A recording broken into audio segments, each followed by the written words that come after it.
സജ്ജീകരണങ്ങളുമായി നവജാത ശിശുക്കൾക്കായി NCU തുറന്ന് പ്രവർത്തനം ആരംഭിച്ചു.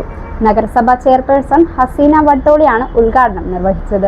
NICUവിൽ baby warmer, phototherapy machine, CPAP, non invasive ventilation എന്നിവയാണ് സജ്ജീകരിച്ചിരിക്കുന്നത്.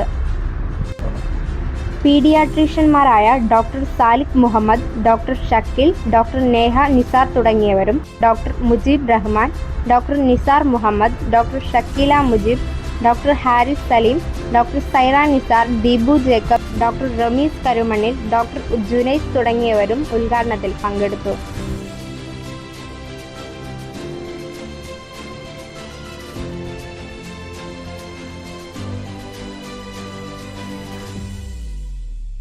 നിസാർ ഹോസ്പിറ്റലിൽ ഇപ്പോൾ 24/7 പ്രവർത്തിക്കുന്ന NICUവിൻ്റെ ഒരു പുതിയത് സ്റ്റാർട്ട് ചെയ്യുകയാണ്.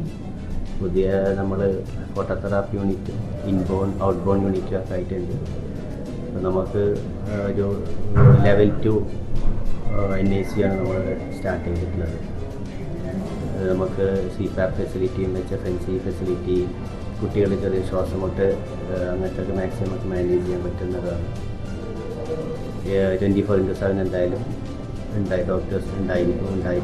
നമ്മുടെ സിസ്റ്റേഴ്സൊക്കെ വെൽ കേപ്പബിളാണ്. ഹോസ്പിറ്റൽ പുതിയതായിട്ട് തുടങ്ങിക്കഴിഞ്ഞത് NICU. അപ്പോൾ ഇതിന് 24 hours പ്രവർത്തനമുണ്ടാകും. പിന്നെ മെഷീൻ ഇപ്പോൾ CPAP ആണ് കാര്യമായിട്ടുള്ളത്. ഇപ്പോൾ CPAP നമുക്കിതുപോലെ ഒരു പുറത്തുനിന്നൊക്കെ ബേബീസ് ഒന്ന് റെഫർ ചെയ്താലും എല്ലാം നമുക്ക് മാനേജ് ചെയ്യാനുള്ളൊരു ഫെസിലിറ്റി ഇപ്പോൾ സ്റ്റാർട്ട് ചെയ്തിട്ടുണ്ട്. നിസാർ ഹോസ്പിറ്റലിൽ നമ്മുടെ NICU ഇപ്പോൾ വിപുലീകരിച്ചിട്ടുണ്ട്. ലേറ്റസ്റ്റ് എക്യുപ്മെൻറ്റ്സ് ആയിട്ടുള്ള TPs പോലുള്ള ഉപകരണങ്ങളും അതിൻ്റെ കൂടെ ഓൾറെഡി നമുക്കുള്ള CPAP, HFNC, ഫോട്ടോതെറാപ്പി യൂണിറ്റ്സുകളും ഉണ്ട്. ശ്വാസമുട്ട്, നമ്മൾ ജനിച്ച ഉടനെ കരയാത്ത കുട്ടികൾ, പിന്നെ മാസം തികയാത്ത കുട്ടികൾ, അങ്ങനത്തെ ഉള്ള കുട്ടികൾക്കുള്ള മെഷീൻസൊക്കെ നമുക്ക് ഇവിടെ സൗകര്യപ്രദമാണ്. പിന്നെ ഇപ്പോൾ അപസ്മാരായിക്കോട്ടെ, പിന്നെ ഷുഗർ കുറവ്, അങ്ങനെ പല എന്ത് പ്രോബ്ലംസ് ഉണ്ടെങ്കിലും, എന്ത് പ്രശ്നങ്ങൾ കുട്ടികൾക്ക് ഉണ്ടെങ്കിലും നമുക്ക് അത് പരിഹരിക്കാനുള്ള എല്ലാ മെഷീനും നമ്മുടെ ഈ NICUവിൽ ഇപ്പോൾ സൗകര്യമുണ്ട്.